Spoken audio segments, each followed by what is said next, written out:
Hello and আসসালামু আলাইকুম everyone, সবাই কেমন আছেন? অনেক দিন পর আমি একটি লং ভিডিও নিয়ে আপনাদের সামনে চলে এসেছি। আজকের ভিডিওতে আমি আপনাদের সাথে নতুন একটি পাখির শেয়ার করব।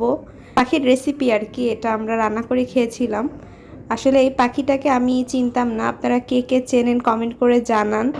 পাখিটা আব্বু নিয়ে এসেছিল এবং আমাকে বলছিল পাখিটার নাম কি। যারা চেনেন না তারা আমার সাথে আজকে আব্বুর কাছ থেকে আপনারাও শুনে নিন এর নাম কি। এই যে আব্বা, তোমার জন্য পানকৌড়ি নিয়ে আসছি, 200 টাকা পিস। তো যারা জানতেন তারাও তো জানেনই, আর যারা জানতেন না আমার মতো তারাও তো জেনে নিলেন। এই পাখিটার নাম হলো পানকৌড়ি। এটা নাকি এক প্রজাতির হাঁস, যদিও বা আমি সঠিক জানি না। এরপরে তো পাখিটাকে জবাই করা হলো হাঁস মুরগির মতোই, মেইনলি এটার প্রসেসিংটা। এরপরে গরম পানি নিয়ে এসে এটার উপর ডিরেক্ট ঢেলে দেওয়া হলো যাতে করে লোমগুলো তুলে নেওয়া যায়। বাকি কাজটা আর কি আম্মুই করছিল, কিন্তু জবাইয়ের কাজটা আব্বু করে দিয়ে চলে যায় বাহিরে। তো এরপরে পাখিটাকে ভালো মতো আমরা গরম পানিতে দিয়ে কিছুক্ষণ নেড়ে নিচ্ছিলাম যাতে করে এর লোমগুলো সহজেই তুলে নেওয়া যায়। বলতে গেলে আপনারা মুরগি বা হাঁস যেভাবে প্রসেসিং করেন ওরকমই। পাখিটার পাগুলো একদম কালো ছিল, যার কারণে দেখতে কেমন লাগছিল, উপরে একটা লেয়ার ছিল। পরে দেখলাম যে না, সেটা তুলে ফেলে দেওয়া যাচ্ছে। এখন ওটা ফেলে দিলে আর কি খেতে হয়তো খারাপ লাগবে না, যদিও বা আমি খাই নাই, টেস্ট করি নাই। তো এরকমভাবে পুরোপুরি ক্লিন করে নেওয়ার পরে ধুয়ে একটু পুড়ে নেওয়া হয়েছিল যাতে করে যদি কোনো লোম লেগে থাকে সেটা যাতে ক্লিন হয়ে যায়। একদম হাঁস মুরগি আপনারা যেভাবে বাসায় প্রসেসিং করেন ওভাবেই। প্রসেসিং করা শেষ হয়ে গেলে এবার আমরা কেটে কুটে নিয়েছিলাম যে রান্না করার জন্য যে যেরকম সাইজে কেটে নিতে চান। আপনারা যদি বেশি ছোট পিস চান তো ওরকমভাবে কেটে নেবেন, আর বেশি বড় চাইলে এরকম। আর এই পাখিটাই তো ছোট, কত বড়ই বা পিস হবে, এমনিতেই তো ছোট ছোট করেই পিস হবে। প্রসেসিং করার পরে টোটাল এতটুকু মাংস হয়েছিল, আর পাখিটাই ছোট, সে তুলনামূলক মাংস হয়েছে।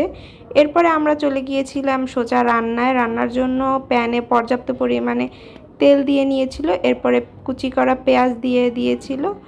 এরপরে কিছুক্ষণ নাড়াচাড়া করে নিচ্ছিল যাতে করে পেঁয়াজটা একটু নরম হয়ে আসে। এরপরে এর মধ্যে এক এক করে বাকি মশলা অ্যাড করে দিবে। প্রথমে দিয়ে দিচ্ছে আদা বাটা, রসুন বাটা, লবণ, এরপরে হলুদ গুঁড়া, মরিচের গুঁড়া দিয়ে ভালো মতো নেড়েচেড়ে মিশিয়ে নিচ্ছিল যাতে মশলাটা আবার পুড়ে না যায়, এজন্য মশলার সাথে কিছুটা পরিমাণ পানি দিয়ে নিচ্ছিল। আর পানিটা এখানে আপনারা হলুদ কালার দেখছেন, এটা নর্মাল পানি। যে চামচটা দিয়ে হলুদ মরিচ দেওয়া হয়েছিল ওই চামচটা ভেজানোর জন্য এই কালারটা হয়েছে। এরপরে আমরা বাকি মশলা অ্যাড করে দেব। এরপরে আমরা অ্যাড করে দেব এখানে ধনের গুঁড়া, এরপরে দেব জিরার গুঁড়া, সাথে আমরা দিয়ে দিচ্ছি একটু গরম মশলার গুঁড়া। এরপরে আমরা কিছু গোটা গরম মশলাও দিয়ে দিয়েছিলাম। এর সাথে ছিল তেজপাতা, এলাচ এবং একটু দারচিনি, যাতে করে ফ্লেভারটা অনেক ভালো আসে। এরপরে মশলাটাকে মিশিয়ে একদম ভালো মতো নেড়ে চেড়ে কষিয়ে নিতে হবে যাতে করে তেল মশলা আলাদা হয়ে যায়।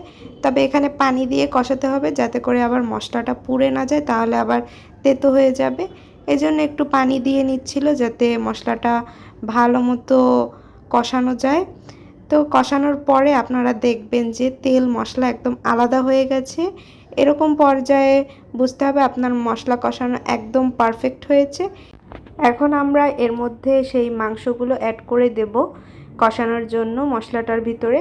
এরপরে আপনারা ভালো মতো নেড়ে চেড়ে মশলার সাথে মাংসটাকে মিশিয়ে কিছুক্ষণ কষিয়ে নেবেন। এ পর্যায়ে আপনারা একটু পানি দিয়ে নেবেন যাতে করে মাংসটা কষানোর সময় আবার পুড়ে না যায়। পুড়ে গেলে কিন্তু টেস্টটা তেতো হয়ে যাবে, তখন আর অরিজিনাল যে মশলার ফ্লেভারটা পাওয়া যাবে না। এটা সব রান্নার ক্ষেত্রেই। তো কষানোর সময় আম্মু একটু পানি দিয়ে নিচ্ছিল। এরপরে পানির সাথে আলুটা দিয়ে দিয়েছিল। এটার সাথে আলু দিয়ে রান্না করা হয়েছিল, ছোট ছোট পিস করে আলুগুলো কেটে এগুলোকে কষানোর সাথেই দিয়ে দিয়েছিল। একটু সময় নিয়ে কষিয়ে নিয়েছিল যাতে করে ফ্লেভারটা ভালো আসে, আর এই কষানোর সময় মিডিয়াম হাই হিট রেখেছিল।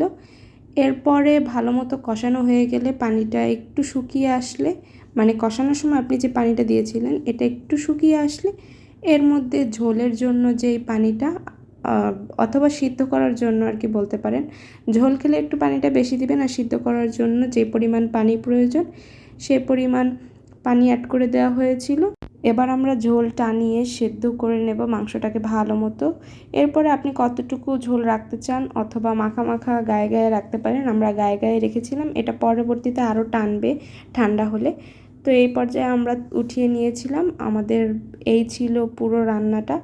তো আপনারা কে কে এটা খেয়েছেন আর এটার টেস্ট কেমন, আপনারা যদি কেউ খেয়ে থাকেন সেটা কমেন্ট করে জানাবেন। এটার টেস্ট নাকি অনেকটা হাঁসের মাংসের মতো খেতে, যদিও বা আমি খাইনি, আম্মু বলল। তো আপনারা যদি কেউ খেয়ে থাকেন সেটা কমেন্ট করে জানাতে পারেন। আজকে এই পর্যন্তই। ভিডিওটি ভালো লাগলে একটি লাইক কমেন্ট শেয়ার করে দিবেন, পেজে একটি ফলো দিবেন, ইউটিউব চ্যানেলটি সাবস্ক্রাইব করবেন, ইনস্টাগ্রামে একটি ফলো দিয়ে পাশেই থাকবেন। এতক্ষণ ধরে সাথে থাকার জন্য আপনাদের সকলকে অনেক ধন্যবাদ। পরবর্তীতে কী ধরনের ভিডিও দেখতে চান তা কমেন্ট বক্সে জানাতে পারেন।